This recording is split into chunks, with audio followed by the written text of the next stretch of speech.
back to the Information Revolution, a podcast for people interested in information. We've got some slightly dramatic mood lighting here if you're watching via YouTube. Um, but let's jump straight into it. My name is Michael Upton. I'm an information management consultant in Wellington, New Zealand.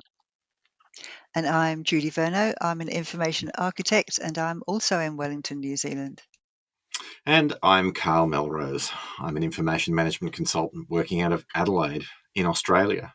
And this week I don't get to pass the buck straight back to Michael. We've agreed that I'm going to have to introduce the session this time. So the session today is it's more on the people stuff. And I remember we did a series at one point, or at least an episode about the people stuff, because I've consistently found over my time in most of my work is in records, over my time in records, that it's really the people stuff and failures to understand the people stuff that are kind of holding us back. And one of the things that I think I've done myself, and definitely in the past, and heard a lot of people do, is say things like, the people that we serve in our organizations, they've gone rogue, or they've gone feral, or they just don't get it. Yeah. And that don't get it, particularly when people are talking about senior managers, executives. I hear it all the time when I'm talking to people in other organizations.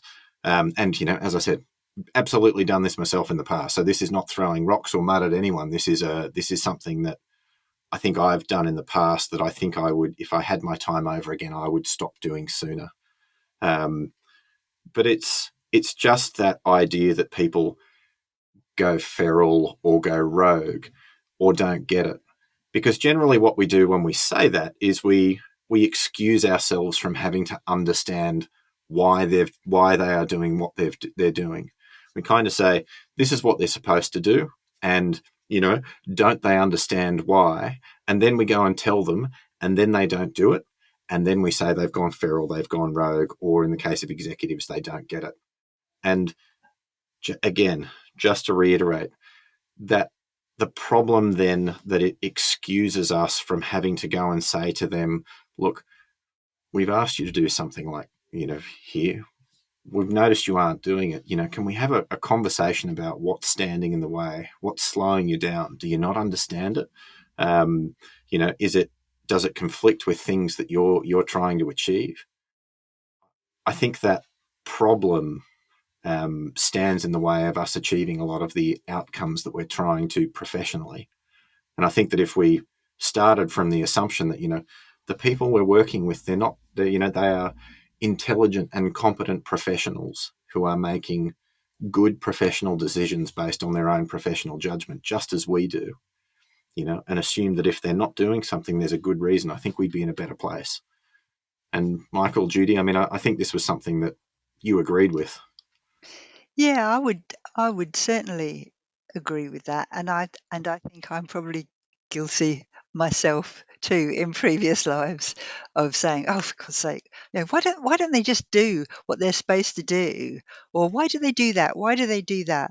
But then quite often I've also found, being a little more sensible about it, why do people use Dropbox when they should be storing stuff? Because they can't share with each other and they need to share. So they're actually being good employees because they're trying to do their jobs. They're doing what they need to do their jobs. It's just not in accordance with the rules the governance that we've set down. So why are we not, or why is the company not giving them, the organization not giving them the tools that they need in order to do what they need to do? So I think, what are they doing? Why are they doing it? And how can we help them so that they're doing it in accordance with the parameters, the rules, or whatever you want to call it, that the company organization needs them to abide by? Yeah, I 100% agree. Like, I'm really glad that we're even talking about the topic because, again, I mean, just all aspects of what you both said. That I've certainly been in that position of being frustrated with people before, of thinking, oh, basically they've lost it, or they're being silly, or whatever kind of negative view of why someone is acting out the way they are. Acting out sounds a bit too pop psych. I Yeah, don't mean that. yeah. You know what I mean? Acting the way they are, Yeah, just doing the thing they're carrying on doing. even. But I think that um, I think it's kind of implicit in what you said, Carl, that we're getting in the way of our success in our jobs. If we can't get beyond that point of being like, oh, we'll just have to hit them with a stick or sulk in the corner, or what are our options if we can't understand what it is that drives someone to do the things that they're doing. And I don't mean in some sort of super sort of deep and Freudian kind of aspect or something. I just mean in terms of um, that starting assumption of like, hey, these people are my peers. I'm going to start from an expectation that they're trying to do good work, Mm, like you said, Judy. yeah, And if that were true, if these people are just trying to do their jobs, then why are they going about it the way that they're going about it? exactly. Basically kind of almost like how does if you imagine they've adapted a strategy to achieve the thing they need to in their job, then why did they do that? Why did they adapt that strategy as opposed to another strategy, and particularly the one that I'd really like to adapt or Yeah, adopt, perhaps? Yeah. And at the risk of being that pop psych guy, one of the things that was on my mind when we were sort of mulling over this topic is the concept of the fundamental attribution bias, or sometimes called the fundamental attribution error. And that was an established kind of cognitive bias that was identified in experiments that basically suggests that when we consider people to be like us, or when we think about our own actions, when we think about people who are close to us, we tend to think if they're doing something that we perceive as being bad, that that's due to their circumstances. Whereas if we perceive people as being members of some kind of an outgroup, the other, not us, them, then we assume if they're doing things that we consider wrong, then it's because basically they're bad people, or there's a fault with yeah, them. And I yeah, think I think, you know, even if that turned out to be rubbish, like even if it turned out to, like not be experimentally valid or whatever, I think mulling that one over and going like, what, am I basically giving people due respect in their decision making or not? Mm, And there will be those exceptions. There will be those exceptions where it's like, okay, I think someone is just being a bit silly, and it could well be because they don't know as much as you do.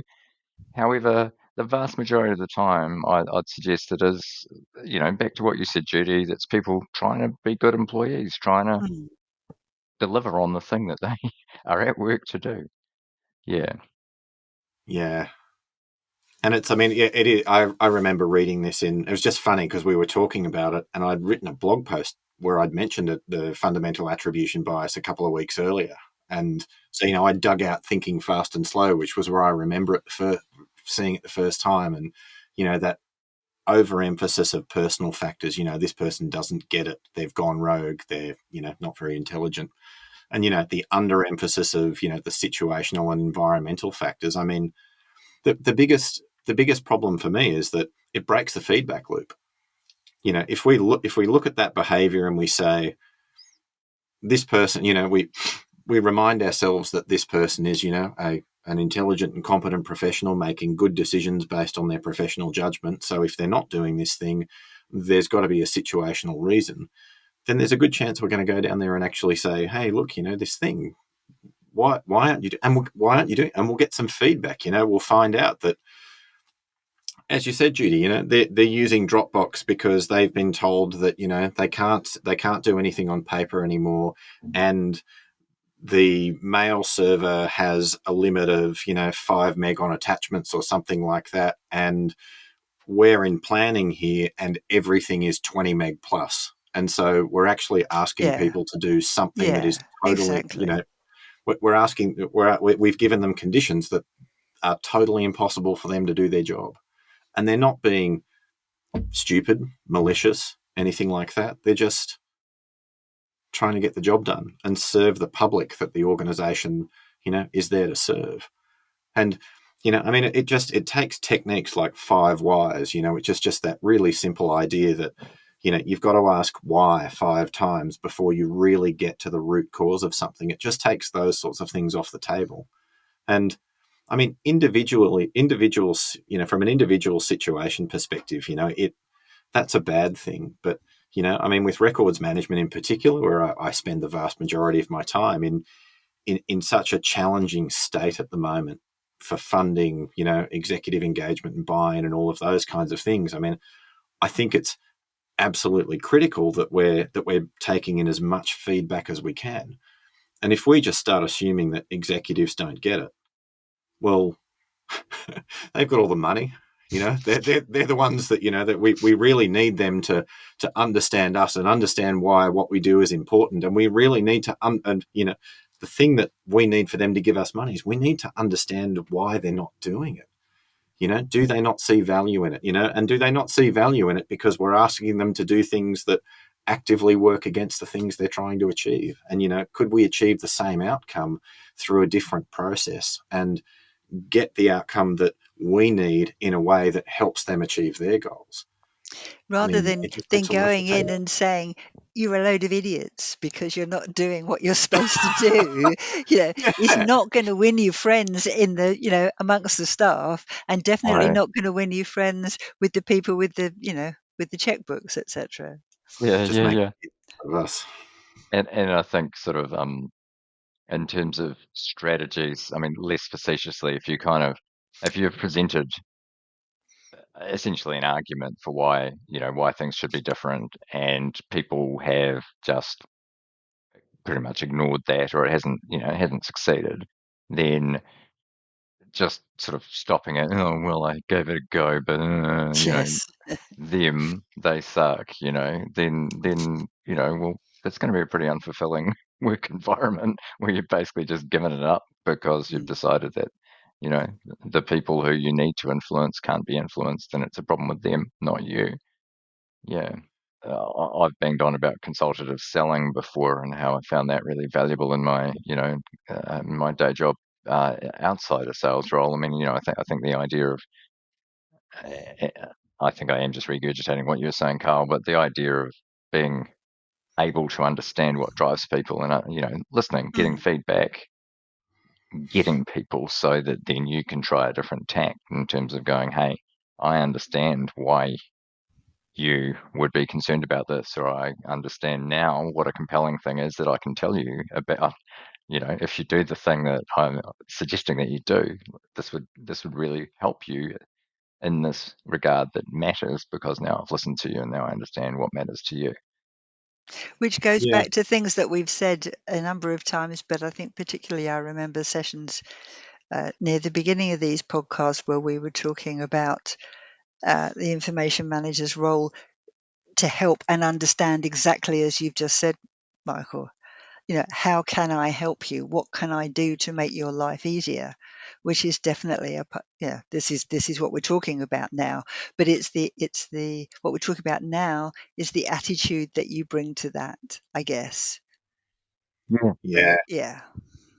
And there's it's if you look at where that kind of attitude to people goes as well, the problem is that we're starting to veer into contempt.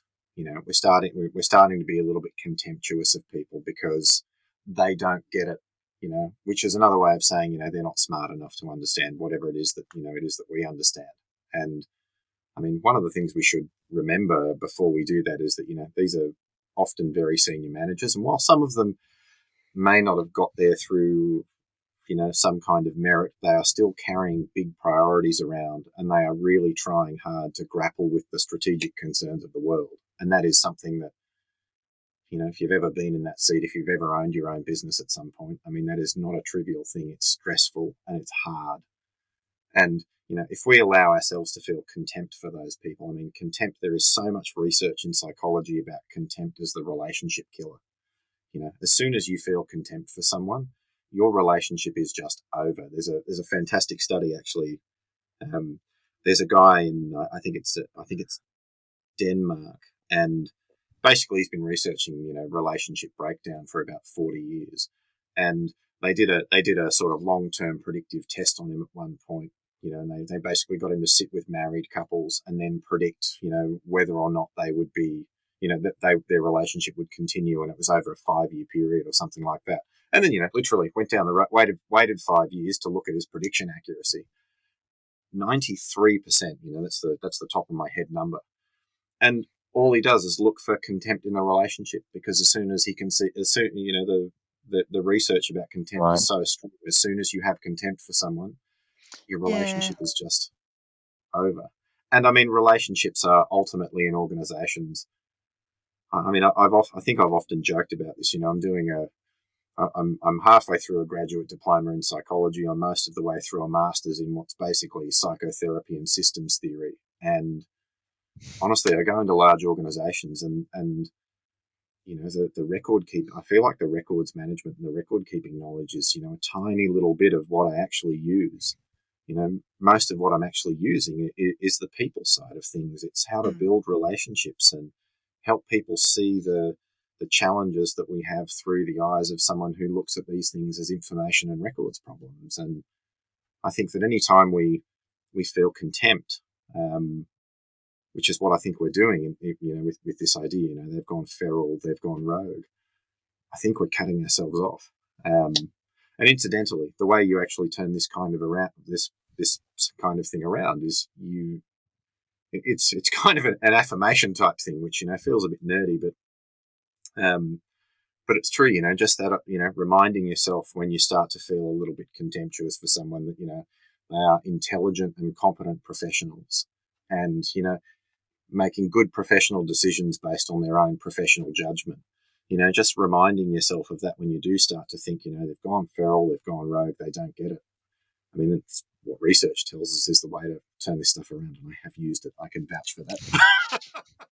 I mean, it sounds pretty important as well, because I think in terms of, I don't know, trying to be empathetic or trying to be respectful. I mean, we all said that we have these feelings and we have these moments of going, oh gosh, they've gone rogue, or, Yeah.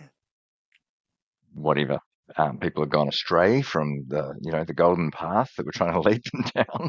And I think it is really natural when you come from a position of having worked in potentially gone deep on a subject for quite a long time, and you've got a particular view of how things ought to be, and you've got responsibilities around establishing some kind of a system. Again, as always, I don't mean system in an IT sense. I just mean set of processes and a way of doing things, and probably bringing a particular set of principles and a way that things really should be, and how it'd be really nice if it just was that way. And then we bang up against these pesky things called other people who we can't Yeah. control.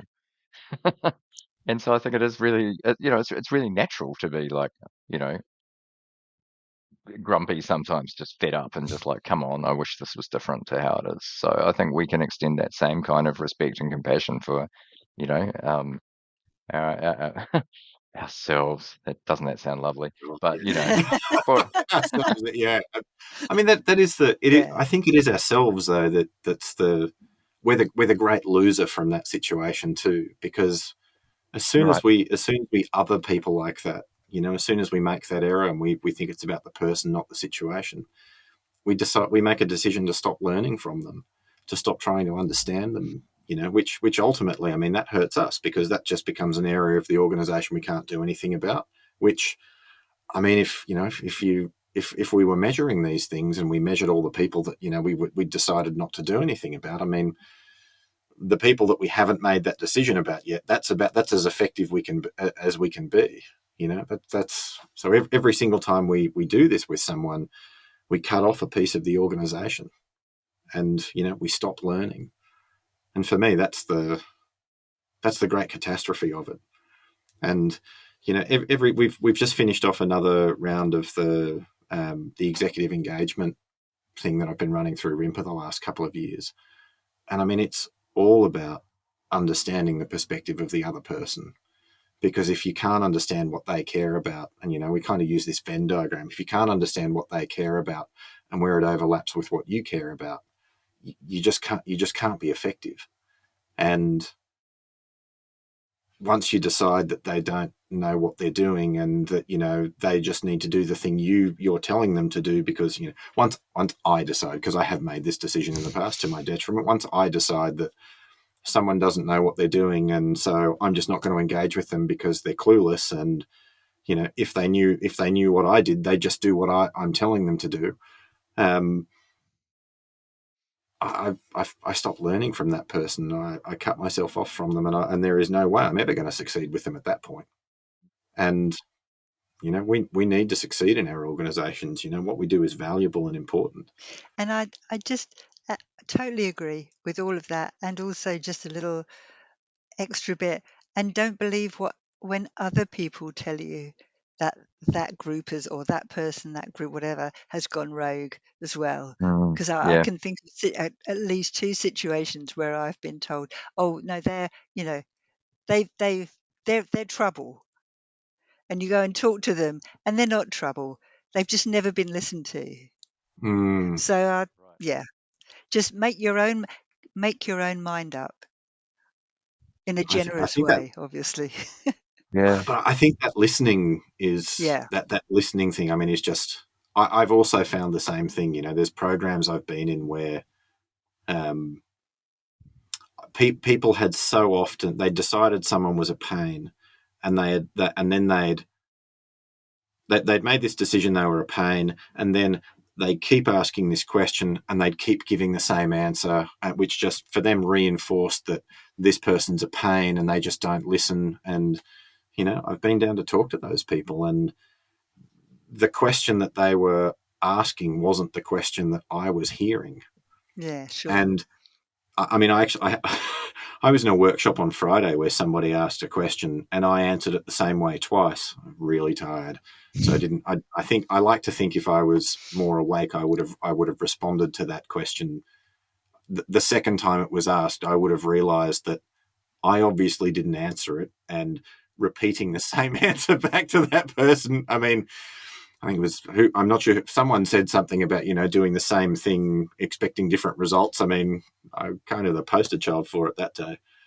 Um, but sometimes people just need to be listened to, and sometimes you go and you sit with them and you do that five whys thing.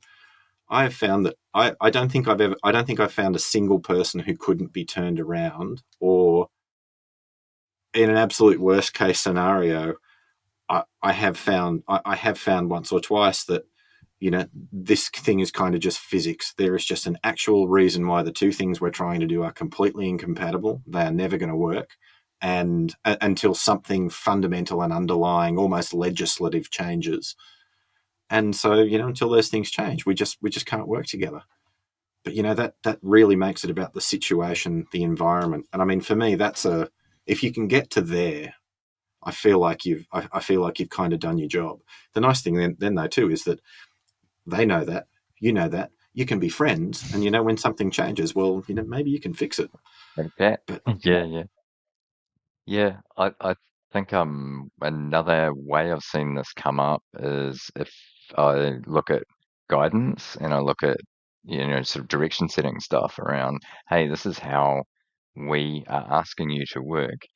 Um, in certain organizations I've worked in, there's a tendency towards just sort of you must do X, and it stops at you must do whatever it is.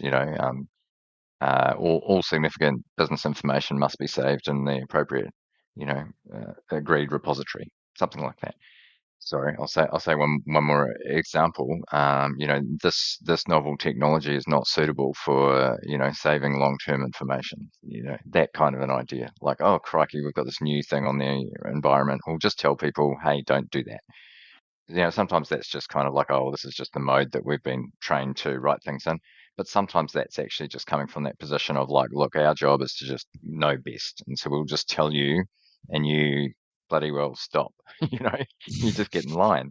And it can be almost contemptuous. And I think there's a real sort of buzz in the last few years around information maturity and how do we raise information maturity, maturity uplift, like what a great phrase. And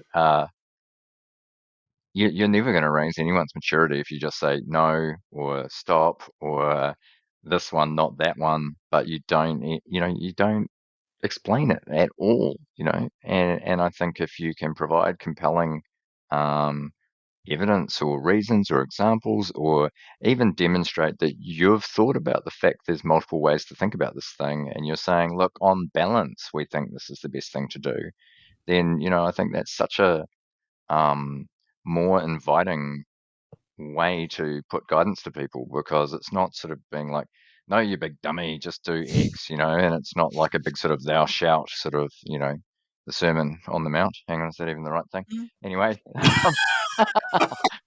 my analogy's gone rogue. Oh no. Blessed be the cheesemakers. Yeah. Yeah, yeah. But what I mean is, like if something said, oh, look, we mulled this one over and we reckon this is probably the best thing you should, if you do this, then you're going to get Yeah, these good results for these yeah. reasons. And hey, that other thing looks really risky in these ways. It's really important for our organization to do this, remember, and, I just think in terms of kind of both the content, but also sort of establishing tone, I just think it's way more persuasive to just sort of say to people, yeah, I get it. I get it. Like, you've seen this cool flash new toy, or you've seen, again, that's just sort of this acknowledgement of like, you're trying to do a good thing, you know? Maybe we don't want to quite say it's the right thing, but, it might be the right thing, but the way you're going about it, in the balance, we don't think that's the best thing to do, I mean, again, I'm really just reinforcing all the things we've already said, but I know, but with good getting in the analogies. way, getting in the way of how we can actually achieve good results, and therefore getting in other people's way in terms of sort of, um, if we believe that what we're actually trying to convince them to do actually does have a benefit, then they're not really receiving that benefit Well, if they can't get it. But if the yeah, reason that they can't get it is because we're presenting stuff in a really unappetizing or empathetic or sort of disconnected or even just snobby and annoying way, then like it's no wonder that that people would perhaps not get it. and it lets us off the hook too for Yeah, understanding that the problem with yeah, them not 100%. understanding it is not them. It's our Yeah, presentation. yeah. Or and I mean, you go and look at the literature on complex adaptive systems now, which I do because that's part of the masters as well, and it's a lot of propeller head kind of stuff. And you go, here is some genuine propeller head stuff. You bump into a concept called equifinality, Whoa. which basically means that in complex systems, many ways to achieve the same result. Nice. Um, so really simple, but again, I mean, this is one of these things I think we have to be cognizant of as well. I mean, Mm, we are not in simple working environments anymore. They are getting more and more and more complex. And I don't know about you, but every single time I see a new security policy, system policy, whatever it happens to be, I start trying to piece together, how long can people hold things in that system versus what's the security requirement for it versus, what's our information and records policy versus, these 14 other policies that you kind of have to interact with. I mean, it gets really complicated, complex really, really fast. And I mean, I think that we have to recognize that, and we have to recognize that there are going to be many ways to get to the result we want, which, I mean, if you're in Mm, records, ultimately it comes down to holding the stuff you need for as long as you need mm, it and not longer, and making sure that people have got the stuff they need at the right level of quality in the right time and place. I mean, there are many ways to achieve those things. The way we're trying to do them the first time around may not be one that they can do because of the interaction of all these different things. But, I mean, for me, with the kind of flux records management in particular is in at the moment, I mean, the new techniques and practices and everything else that we need, they're not going to be found by telling people that, that thing that hasn't worked for you for 10 years and that you keep telling us you can't do, you've got to do it harder. I mean, That's just Never. that's just not going to work. It's like, when people who can't speak a foreign language, they just say their English louder. It's sort of like that, isn't it? I'm going to say the words to you in a louder Yeah. voice, kind of. Absolutely, it's like that. I'm 100%. not sure that really good listening in that situation will fix it either, and I'm not sure that maybe that's the one situation where it really just is them. Oh, I just feel like they don't speak English. Well, yes, that's correct. Um, Nice. Yeah. there you go. We found a situation in which it's acceptable to Yeah. to round it out. I've just remembered that Ted Lasso. Have you seen Ted Lasso? This show about Never. an I never have. American. Oh, No. yeah, honestly, I love the show. It's sort of coaching the way I hope it's all the best bits of coaching that I just really hope to see everywhere I go. But there's a great line in it about being curious, not judgmental. And I mean, I think ultimately, that's kind of what we're talking about. Let's be curious about people and how they are, where they are, and why we can't get them to do the things that we need them to do for us to be successful. Not judgmental about why they're not doing them. Yeah. There's a point at which you judge, but hopefully that's a long way down the road after a lot of curiosity. Alrighty. Thanks very Great. much. Talk to you Cool. all soon. See ya. Yeah. Bye.